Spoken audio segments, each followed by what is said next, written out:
శ్రీ గణేశాయ నమః. శ్రీ సరస్వత్యై నమః. శ్రీ పాదవల్లభ నృసింహ సరస్వతి. శ్రీ గురు దత్తాత్రేయాయ నమః. గురు బ్రహ్మ గురు విష్ణు గురుదేవో మహేశ్వర. గురు సాక్షాత్ పరబ్రహ్మ. తస్మై శ్రీ గురువే నమః. ఓం అసాధ్య సాధక స్వామి అసాధ్యం తం కిం వద రామదూత కృపా సింధు మత్కార్యం సాధేన ప్రభు. ప్రపంచంలో గురువు లేనిది ఈ ప్రపంచమే లేదు. అజ్ఞానంలో ఉన్నవాడికి జ్ఞానాన్ని ప్రసాదించేవాడు గురువు. గురు బ్రహ్మ గురు విష్ణు గురుదేవో మహేశ్వర. గురు సాక్షాత్ పరబ్రహ్మ. తస్మై శ్రీ గురవే నమః. గురువు దేవగురువు. ఇతడు సద్బ్రాహ్మణుడు. గురువుకు బృహస్పతి అనేది ఉన్న నామాల్లో ఒక నామం. ఇతడికి వాచస్పతి, దేవేజ్యుడు, అంగీరస, జీవ అనే ఇతర నామాలు కూడా ఉన్నాయి.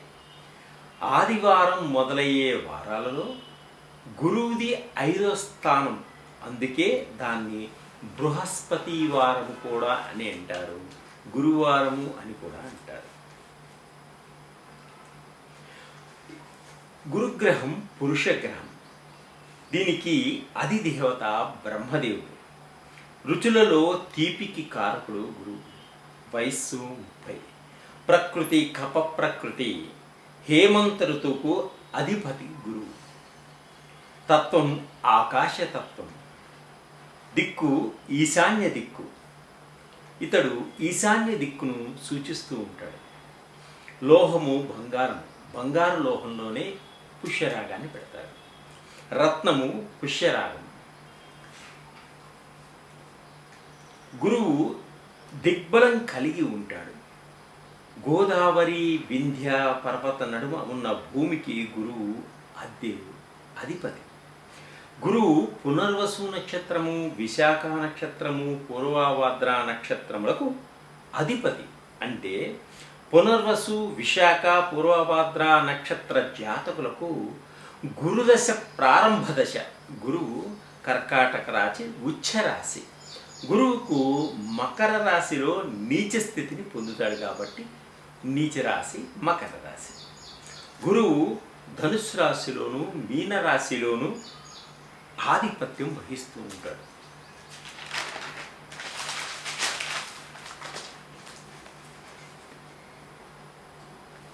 గురువుకు మిత్రులు రవిగ్రహము, చంద్రగ్రహము, కుజగ్రహములు. అలాగే శత్రుగ్రహములు బుధగ్రహము, శుక్రుడు, సముడు, శనీశ్వరుడు. గురువు 16 సంవత్సరములు ఉంటాడు. గురువు 16 సంవత్సరములు ఉంటాడు దశలో. స్వభావం మృదు స్వభావం. సత్వగుణం సత్వగుణం శుభగ్రహం గురువుది. జీవులు, ద్విపాదులు. స్థానం ధనాకారం. ఆత్మాధికారకత్వం, జ్ఞానము, ధాతువు, కొవ్వు, కుటుంబ సభ్యులు, పుత్రుడు, గృహ. దిగ్బంధం తూర్పు. వర్ణము పసుపు. రాశి ఉండే కాల సంవత్సరం 1 సంవత్సర కాలం ఉంటాడు. సమిద రావి, మూలిక రావి, అరటి వేరు. గోత్రం అంగీరస. వేదము ఋగ్వేదము. అవతారము వామనుడు. ఈ గురుగ్రహానికి మూలమంత్రం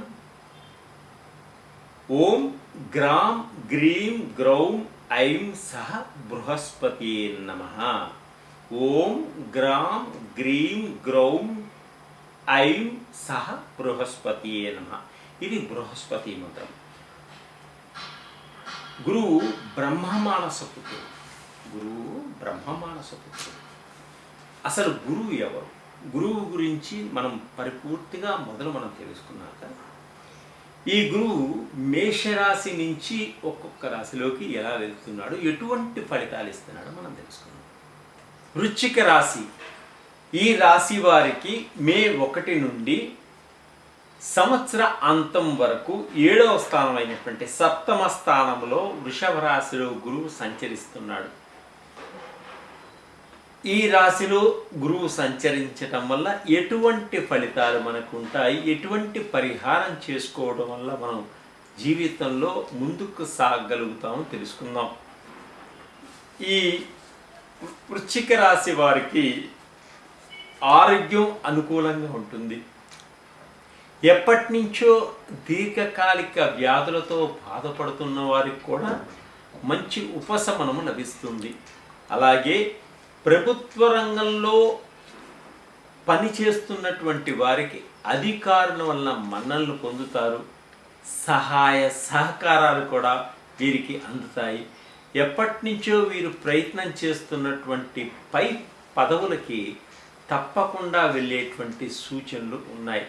తప్పకుండా అధికారుల యొక్క సహాయ సహకారాలతోటి మీరు అనుకున్న కోరిక నెరవేర్చుకోగలుగుతారు. ధనధాన్యాభివృద్ధి కలుగుతుంది. ఎప్పుడు పుష్కలంగా మీ చేతిలో ధనం ఉండేటువంటి సూచనలు కనిపిస్తున్నాయి. ఉద్యోగస్తులకు మీ రంగంలో మంచి అభివృద్ధి ఉంటుంది. మీరు ఎక్కడికి వెళ్ళాలన్నా, ఎక్కడికి ట్రాన్స్ఫర్ కావాలన్నా కూడా సహాయ సహకారాలు అందుతాయి. వ్యాపారస్తులకు విశేషమైనటువంటి ధనలాభం కలిగి ఉంటారు. ధన లాభం కలుగుతుంది. కొత్త కొత్త పెట్టుబడులు పెట్టి భాగస్వాములతోటి మంచి లాభాలు పొందేటువంటి వ్యాపారాలు చేస్తారు. అలాగే గృహంలో ఆగిపోయినటువంటి శుభకార్యాలు, వివాహాలు ఇవన్నీ కూడా పూర్తి చేసుకుంటారు. గృహంలో మంచి శుభకార్యాలు జరుగుతాయి. విందు వినోదాల్లో పాలు పంచుకుంటారు. అందరూ కలిసి సంతోషాన్ని ఆనందంగా పొందుతారు. అలాగే ధనలాభం కలుగుతుంది. మీరు క్రయ విక్రయాలు చేసిన, భూములు అమ్మినా, ఇల్లులు అమ్మినా, ఏవైనా కూడా క్రయ విక్రయాలలో మీకు ధనలాభం బాగా కలిగేటువంటి సూచనలు కనిపిస్తున్నాయి ఈ వృశ్చిక రాశి వారికి. ఈ సంవత్సరం కుటుంబ అభివృద్ధి కోసం చాలా పాటుపడతారు. కుటుంబంలో అందరినీ పైకి తీసుకురావాలనేటువంటి తపన మీలో ఉంటుంది.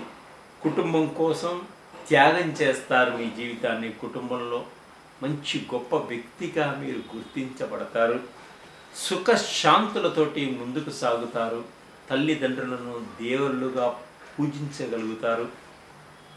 శివ సహస్రనామాన్ని ప్రతిరోజు పఠించటం వల్ల, దక్షిణామూర్తి యొక్క స్తోత్రాన్ని పఠించటం వల్ల గురువు యొక్క అనుగ్రహ కటాక్షాలకు తొందరగా దగ్గరవుతారు. అలాగే మీకు వీలున్నప్పుడు సోమవారం నాడు ఈశ్వరుడికి రుద్రాభిషేకం చేయించుకోండి.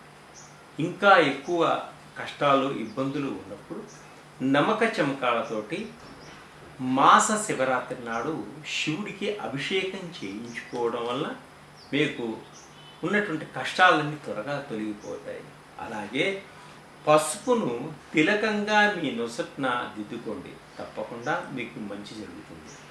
ఈ పరిహారాలు పాటించడం వల్ల తప్పకుండా మీకు ఉన్నటువంటి సమస్యలన్నీ కూడా పరిష్కారమై మీరు ఆనందంగా, ఉత్సాహంగా, ఉల్లాసంగా ఉండేటువంటి సమయం ఏర్పడుతుంది.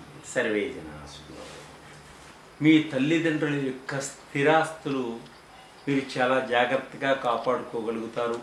ఆ స్థిరాస్తుల్ని మీరు సద్వినియోగపరచుకునేటువంటి అవకాశం కూడా ఉంది. అలాగే స్నేహితులకు సహాయం చేయడం కూడా జరుగుతుంది. ఆర్థిక పరంగా చాలా జాగ్రత్తగా ముందుకు సాగుతారు. ఇంకా మీకు అధికమైనటువంటి గురువు యొక్క ఫలితాలు పొందాలి అంటే తప్పకుండా గురువు యొక్క పరిహారాలు చేసుకోండి. మంచి ఫలితాలు పొందేటువంటి సూచనలు కనిపిస్తున్నాయి. సర్వే జనా సుఖినో భవంతు.